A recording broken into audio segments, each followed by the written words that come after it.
నా పేరు యాని ప్రియ సార్. నాకు ఫీవర్ వచ్చి ఎన్ని రోజుల నుంచి? పొద్దున్న నుంచి సార్. ఎంతమందికి ఉందట? తెలియదు సార్. స్కూల్ మొత్తం ఎంతమందికి ఉంది? తెలియదు చెప్పు. 70 సార్ ఫీవర్ సార్. ఎన్ని రోజుల నుంచి? ఈరోజు నుంచి సార్. Morning sir. ఇప్పుడు ఎలా ఉంది?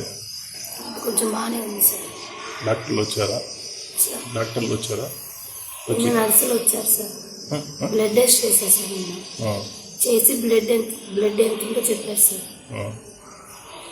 ఇప్పుడు ఎలా ఉంది నీకు? కొంచెం బాగుంది సార్. ఎన్ని రోజుల నుంచి జ్వరం? ఈరోజు నుంచి సార్. సార్ ఎంతమందికి ఉంది స్కూల్లో జ్వరాలు ఎట్టా? తెలియదు సార్. నర్సులు వాళ్ళు ఇప్పుడు ఎలా ఉంది?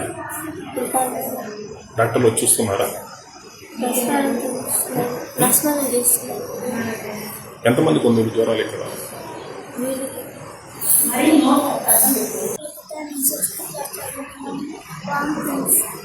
ఎన్ని రోజుల నుంచి?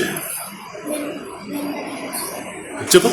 నా పేరు లిఖిత. నేను 6th క్లాస్ చదువుతున్నాను. వామిటింగ్ చేస్తున్నాను. ఇప్పుడు ఎలా ఉంది? అట్నే ఉంది సార్. డాక్టర్స్ వచ్చారా? దేవుడు ఒక్కటే వచ్చారు సార్. వామిటింగ్స్ అని తెలియదు. మార్నింగ్ అంతా కలిగేశారు సార్. తినిందంతా అంటే తినిందంతా అంతా అయిపోతుంది సార్. ఫీవర్ ఎన్ని రోజుల నుంచి? నిన్న నుంచి. ఎట్టుంది ఇప్పుడు?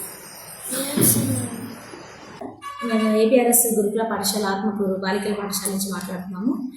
ఇక్కడ పిల్లలకి దాదాపు ఒక వారం రోజుల నుంచి ఫీవర్స్ ఎక్కువ సంఖ్యలో వస్తున్నాయి.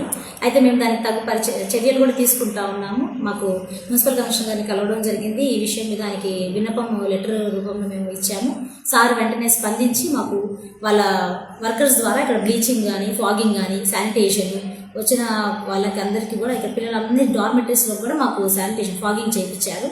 అలాగే మాకు ఇండివిజువల్ కూడా శానిటైజర్ బాటిల్స్ కూడా ఇప్పించడం జరిగింది. మరుసటి రోజు అలాగే మేము ఆర్డీఓ మేడం గారి దగ్గరికి వెళ్ళినప్పుడు కూడా మేము చెప్పుకున్న మేడం గారు కూడా స్పందించారు. అలాగే మేము పిహెచ్సి డాక్టర్ అస్మా గారికి కూడా ఈ విషయం తెలియజేయడం అయింది. మేడం స్పందించి వెంటనే వచ్చి ఇక్కడ పిల్లలందరికీ చెక్ చేసి ఆమె స్వయంగా చెక్ చేసి ట్యాబ్లెట్స్ ఇవ్వడము, ఆ తర్వాత వాళ్ళ దగ్గర ఉన్నటువంటి కొన్ని మాస్కులు పంపించడం, అలాగే మేడం గారి ఉండే లిక్విడ్స్ కూడా మాకు పంపించి పరిశ్రమలు కూడా చూసి వెళ్ళారు. కొంత ఈగల వల్ల మనకి ఇక్కడ ఉండే డంప్ యార్డ్ వల్ల కొన్ని ఈగలు ఎక్కువగా ఉండడం, లేదా సీజనల్ క్లైమేట్ చేంజింగ్స్ వల్ల వర్షాలు పడుతుండడం, ఈ ఉండే చుట్టుపక్కల ప్రాంతాల్లో కూడా కొన్ని గుంటలు, ఆ గుంటల్లో నీళ్ళు ఏర్పడడం కూడా మనకి ఇక్కడ చూస్తూ ఉన్నాము. దానికి కూడా మేడం గారు కొంచెం బ్లీచింగ్ ఆయిల్ స్ప్రే చేయించుకోమని చెప్పి వెళ్ళున్నారు. ఆ చర్యలు కూడా మేము తీసుకుంటా ఉన్నాము. పిల్లలు డార్మెటరీ వరకు మెషర్లన్నీ కొట్టించేసి ఎటువంటి మస్కిటో బ్రీడింగ్ లేకుండా అయితే మేము చర్యలు తీసుకుంటా ఉన్నాము. ప్రతి ఇది కూడా మేము జాగ్రత్తగా చర్యలు తీసుకుంటున్నాం. అయితే కొంతమంది పిల్లల్లో మాత్రం ఇవి అవుట్ బస్ట్ అయితే ఫీవర్స్ వస్తున్నాయి. అలా ఎక్కువ సంఖ్యలో ఫీవర్ వచ్చిన పిల్లల్ని మాత్రం 2 days మనం చూసుకొని మిగతా 3rd dayకి తగ్గకపోతే ఇంట్లోకి పంపిస్తున్నాం. లేదు 1 or 2 daysలో ఫీవర్ కంట్రోల్ అయితే ఆ పిల్లలకి యాంటీబయాటిక్స్ ఇచ్చి మన దగ్గర వాళ్ళని పెట్టుకుంటాం.